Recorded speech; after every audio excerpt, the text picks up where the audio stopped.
कानपुर देहात की विधानसभा भोगनीपुर के पुखराया कस्बा स्थित नगर पालिका परिषद में पुण्य श्लोक अहिल्याबाई होलकर की जन्म त्रिशताब्दी वर्ष स्मृति अभियान के तहत पंचायत प्रतिनिधि सम्मेलन कार्यक्रम का आयोजन किया गया। कार्यक्रम में बतौर मुख्य अतिथि झांसी के पूर्व जिलाध्यक्ष जमुना कुशवाहा मौके पर पहुंचे।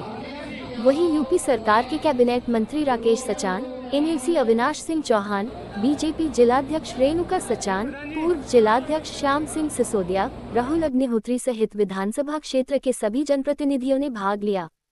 मुख्य अतिथि जमुना कुशवाहा के साथ कैबिनेट मंत्री राकेश सचान, एनएलसी अविनाश सिंह चौहान और जिलाध्यक्ष रेणुका सचान ने कार्यक्रम की शुरुआत अहिल्याबाई के चित्र पर पुष्पांजलि अर्पित कर की।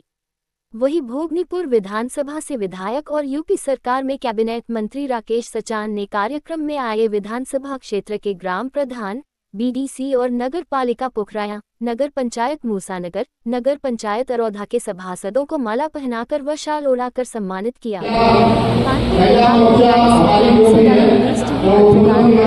की रिपोर्ट।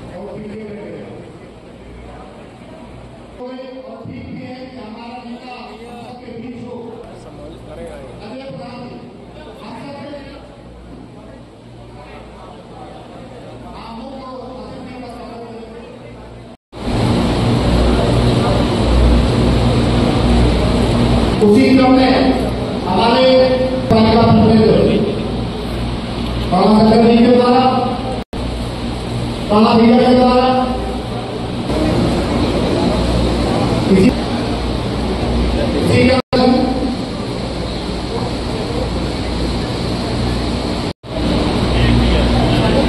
ये हमारे संगठन की परंपरा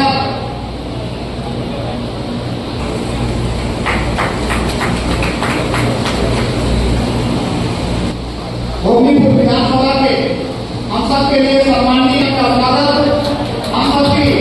अभी निर्णय मंडल में जिनकी 26 भारत का स्वागत सम्मान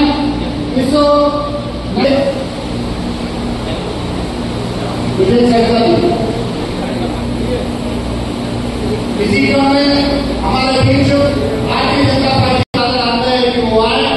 उनका स्वागत और अभिनंदन करें। पार्टी संगठन के मुखिया के रूप में हमारे सभी समाज जिलाध्यक्षों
सर्वाधिक संविधान संशोधन करके निजी राजनीतिक नेताओं को भी पूर्ति करने वाली पार्टी अगर किसी पार्टी ने कोई बात किया है तो इस देश के अंदर कांग्रेस पार्टी ने बात किया है। मेरे मित्रों, आज जिस प्रकार से उत्तर प्रदेश सहित क्षेत्रीय पार्टियों में पीडीए के नाम पर फिर से प्रदेश से देश की जनता को गुमराह करने का एक कुत्सित प्रयास हो रहा है। मैं पूछना चाहता हूं कांग्रेस पार्टी से और समाजवादी पार्टी के नेताओं से कि लगभग 70 वर्षों तक आपको देश में शासन करने का अवसर मिला और जिस संविधान की दुहाई आप दे रहे थे वही बाबा साहब बोधिसत्व डॉक्टर भीमराव अम्बेडकर को देश की लोकसभा में न पहुंचे, ये हराने का पाप किसी और पार्टी ने नहीं किया, बल्कि कांग्रेस पार्टी ने बर्बाद करने का काम किया था। मेरे मित्रों, बाबा साहब भीमराव अम्बेडकर ने भारत को न केवल एक संविधान देने का काम किया, बल्कि एक ऐसा जीवन संविधान देने का काम किया कि समय काल और परिस्थिति के अनुसार हम जब चाहे तो लोक कल्याण भारत के संविधान में अपने हिसाब से राजनीति व्यवस्थाओं को देकर के और देश के संचालन की व्यवस्था को सुदृढ़ बनाने का काम कर सकते हैं। ये वही कांग्रेस पार्टी है जिसने बाबा साहब डॉक्टर भीमराव अम्बेडकर को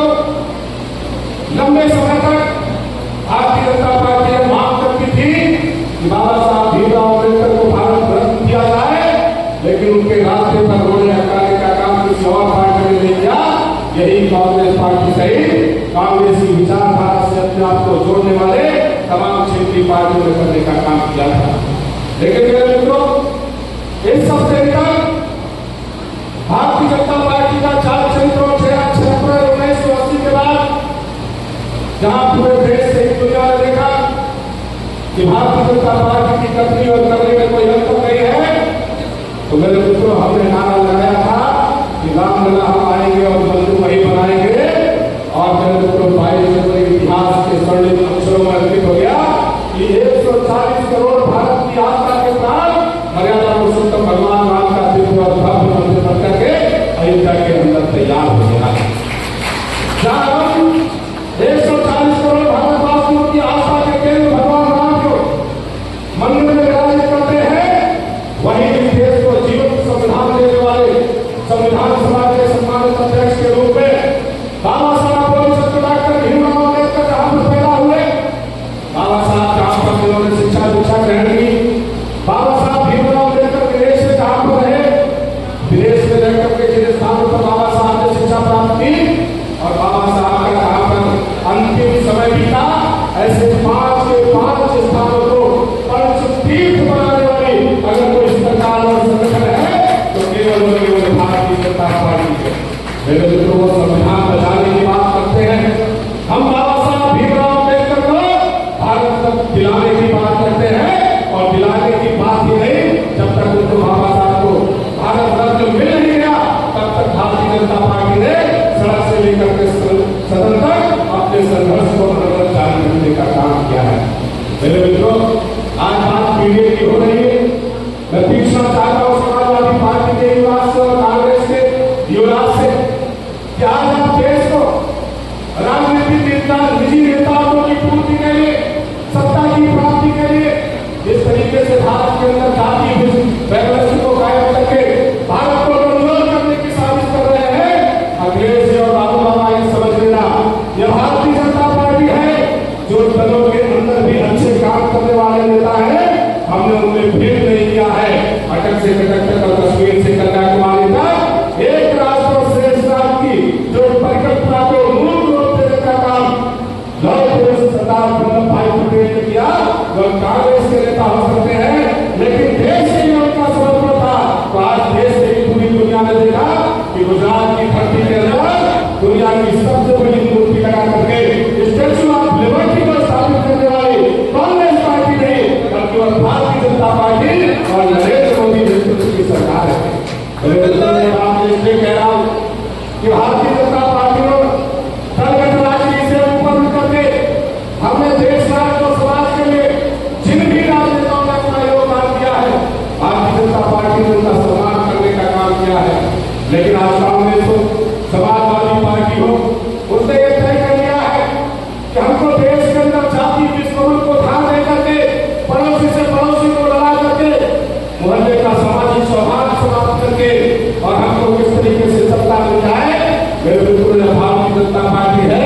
जो 1980 से लेकर के आज तक हमने सत्ता के लिए कोई संघर्ष नहीं किया, सत्ता के लिए कोई आंदोलन नहीं किया, बल्कि हमारा आंदोलन है तो विचार के लिए है, हमारा आंदोलन है तो भारत माता की जय के लिए है, हमारा आंदोलन है तो एक भारत श्रेष्ठ भारत के लिए है, हमारा आंदोलन है तो इस भारत को विश्व गुरु के स्थान पर स्थापित करने के लिए है।